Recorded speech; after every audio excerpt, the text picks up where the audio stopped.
What's going on, guys? My name is Richard and welcome back to the channel.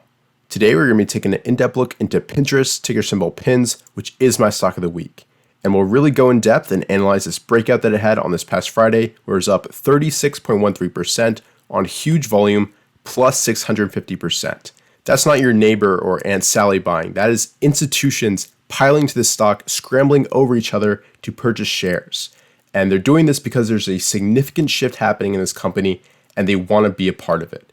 And these breakouts are often very scary to buy, so we'll also be comparing this stock and this breakout to two different precedents. One is a popular social media company, I blacked out the name for now, and the other is a current true market leader that's advanced over 100% since its breakaway gap.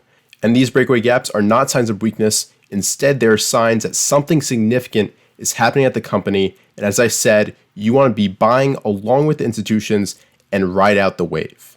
So in this video, we'll also go through my usual analysis of the fundamentals in Marketsmith, which is sponsoring this video, as well as visit the website because I did go ahead and check out Pinterest from a business perspective, go through the data analytics part of the company, and I'll talk about what I kind of learned going through that. And we'll also talk about setups in TC2000 that you could use to effectively trade this stock. So let's get into it and let's go ahead and start with comparing this breakaway gap to a company that you definitely are familiar with. And they actually also reported earnings Thursday night along with PINS, and that is Facebook. And this happened way back in 2013. This was kind of the start of their huge run. And if we go to this breakaway gap, you can see that it actually was right at the pivot and it was up almost 30%, so almost identical to PINS. And you can see that volume on that day was also very similar, up 749%, so massive volume. And you can see it also gapped up right near 30, which is exactly what PINS is doing.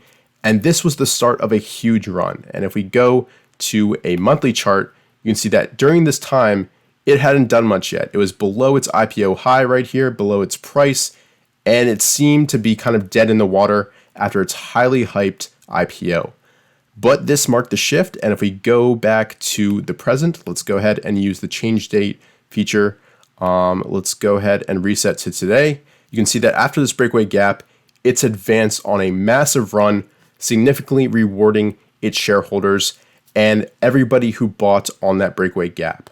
So these kinds of occurrences, these huge breakouts on earnings, they are something you really need to focus on because, as I said, they are significant events and shifts in kind of how institutions are treating a particular stock. So let's kind of go back to the breakaway gap and we'll kind of walk through everything that happened shortly after and talk about what often happens after these breakaway gaps. So let's go back to a daily chart and go 1 day forward. So this was the day before earnings. And then if we go 1 day forward, you can see we have this massive breakaway gap, a huge jump in RS and the largest volume in the base, very similar to what we're seeing with PINS. And then going forward, we have what often happens after a huge breakout, a nice inside day consolidation, closing not at the low, but still in the lower half of that trading bar. But then if we keep going, you can see that after this inside day, we have another breakout closing right near the high. That's very significant. You can see it's on high volume, although it's not higher than the consolidation day and not higher than this day right here. But if we keep going, you can see that we don't really take any heat after the breakout day. And in fact, we have several other very strong days like this one right here. Then we retrace once again, but then it keeps going. And if you're able to buy a position on that breakout day, wherever you were on that bar, and give it a 7% stop, you would not have been shaken out of your shares. And instead, you would have had a great cushion going forward, and you would have been able to ride up this momentum and really benefit from this huge run that Facebook has had. And if we actually go to a weekly chart now, you can see that it retraces a little bit, but then it just keeps going. It just keeps going, breaks out once again, and just never really looks back. And now it's challenging for its IPO high price. And we'll see if it manages to break out from there. Obviously, you know it does because you know that this is Facebook. You know what a massive run this was. And this is just one excellent example of breakaway gaps leading to huge moves. And if we go to a monthly chart now and keep on playing, you can see that it never really gives any reason to worry. And going back to today, you can see that any entry point near this breakaway gap would have given you enough of a cushion to ride out a significant enough position to really benefit from the run all the way from 34 all the way up to now 250 plus.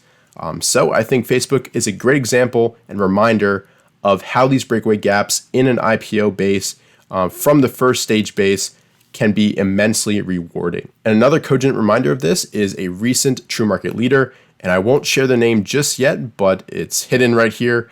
But this stock also had a massive breakaway gap after a huge correction, similar to what Facebook actually had. And if we go a few days further, you can see that it has a follow-on day, so it doesn't quite give back as much as Facebook, but once again, it closes near the high of the trading range. Then it has a consolidation day, and then moving forward, you can see it has a nice day right there, and you can see the volume once again was the largest volume since the base on the breakaway gap. And here we go. Let's keep going forward. So here we've gone from 35 to about 40 now. It starts moving up once again. It's above this resistance line right here. It starts to give something back. It doesn't break that 21 EMA, that purple line right here. It keeps going, tries to break out once again, and then keeps moving up. And jumping to today, you can see that this breakaway gap once again was an excellent buying opportunity. And even if you bought on the pullback shortly after, it would have been once again a great spot to get into the stock, which had the potential, because of all that institutional support, to really increase rapidly in a short amount of time. And that's kind of my main point with going through these historical examples, is that these breakaway gaps signify a lot of power, a lot of buying from large funds, pension funds, hedge funds, and those funds are thinking 5-10 years down the line. They're not thinking immediately, and they don't really care what price they're buying at that time. They just want to get into the stock and establish a position. And if you're able to buy shares and ride along with them, that stock can really increase rapidly because of that dwindling supply, as all those institutions are buying up any dip in the stock, like here and like here in Fastly. So that's kind of my main takeaway from these historical examples, and I hope you guys found that interesting. And now let's analyze pins in depth and actually go intraday on this breakout. And you can see that it broke out, gave something back, dipped once, dipped twice, and then this was the low of the day. And from then on, it just increased and really pushed towards the end of the day on a huge volume coming in once again, and really showed an excellent closing range. That really shows that institutions are once again buying up a ton of shares and not giving much back. And speaking for myself, I'm not the best at buying intraday. I think it's a bit too fast paced for me. So I'll most likely look for an entry after pins moves up, then pulls back just like Fastly did, and then I'll buy off a dot indicator, a bounce off the 21 EMA, that type of setup. And we'll actually talk about that later on in the video, but now I want to go through the usual analysis of the fundamentals, the website, and then we'll come back to the charts at the end in TC2000. So getting into it and looking at the earnings and sales, you can see that a few quarters ago, it was posting some excellent numbers, triple-digit growth, but recently hasn't been doing quite so good because of the COVID pandemic. And this earnings report right here, actually on paper doesn't look that great, but if you go into the actual report, they talk about how user growth was growing 40% year over year, and there's a lot of expectation that the money will come later. I think that's what caused this huge explosion, that bump in user growth. And once again, that contributed to this huge breakout that we saw as a bunch of institutions were planning for the future and scooping up shares. And taking a look at the estimates for annual EPS, you can see in 2020, it's not supposed to be profitable, but it is supposed to be in 2021, and these revisions are up as well. And overall, the EPS rating is a 12, the group RS is an A+, the SMR rating is a C, accumulation distribution is a B+, and the overall composite rating is a 76. So not great, but once again, there's a lot of expectation now, and these numbers will probably improve in the future. And taking a look at the fund ownership, you can see a nice increasing trend. And you can also see there's a big jump in this previous quarter from 518 to 594 funds.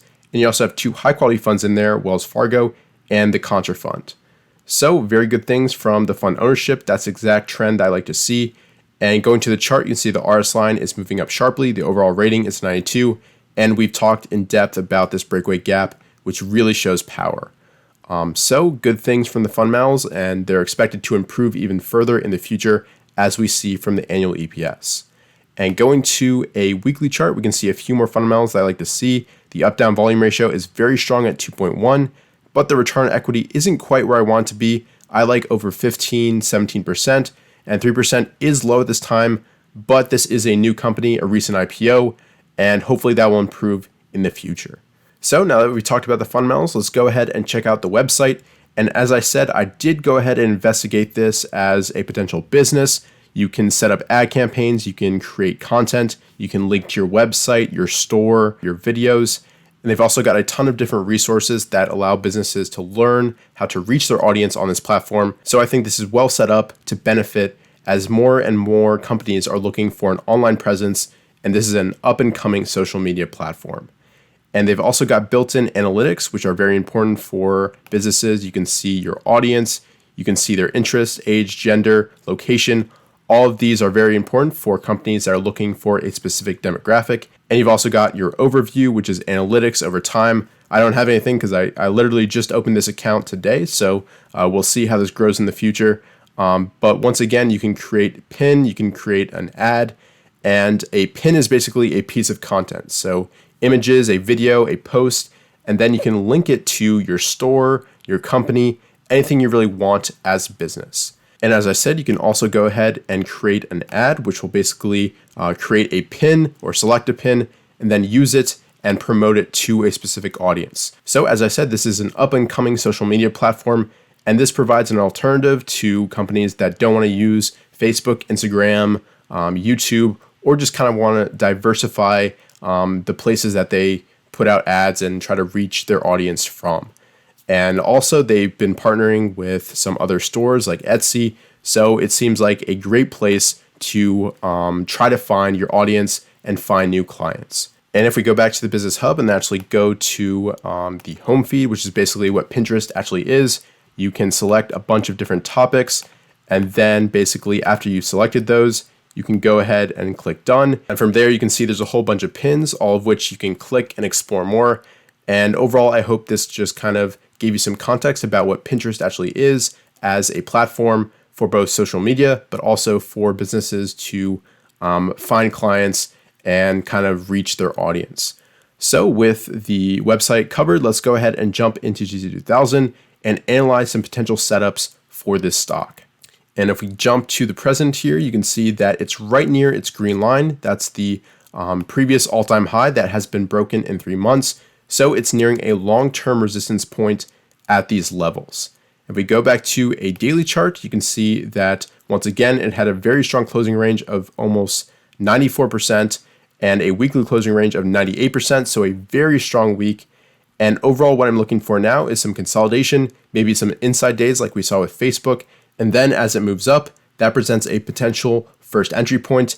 Or if it consolidates for a few weeks like Fastly did, then you can buy on a more traditional buy point. But for me, what I'm looking for is a few inside days and then that initial move up, maybe a short-term stochastic cross. And entering on that short-term stochastic cross after a few inside days would be high risk, but it could offer more reward in the future, as we saw with Facebook, which really never looked back from its breakaway gap. And to finish off the video, I just want to reemphasize that this day right here was not normal retail trading. Normal people can't buy hundreds of thousands of shares, or in this case, 111 million shares. Those are institutions, those are huge hedge funds that can have that kind of purchasing power. And once more, this is the start of something. This is not the end of the run. So look for an entry point if this kind of fits your risk profile. I'll definitely be looking for an entry point, as I mentioned, a short-term stochastic cross if it settles for a few days, or if it moves up, breaks out from this green line, rests, sets up a green dot, and then moves up from there.